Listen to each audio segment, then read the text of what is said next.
गुरुजी, प्याज और लहसुन क्यों नहीं खाना चाहिए? क्यों? जैसे बर्फ ठंडी है, अब कोई पूछे क्यों ठंडी, भाई ठंडी है।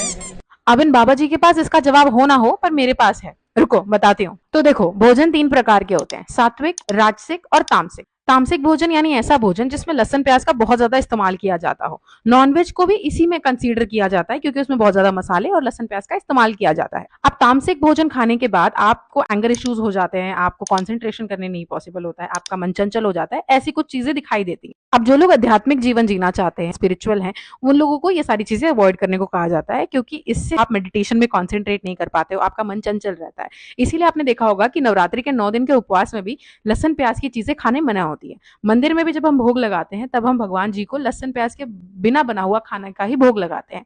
Eight the same time gents को भी आपने देखा होगा कि वो लहसुन प्याज नहीं खाते हैं, क्योंकि ऐसा कहा जाता है कि इसको खाने के बाद आपका कॉन्सेंट्रेशन लेवल लो हो जाता है।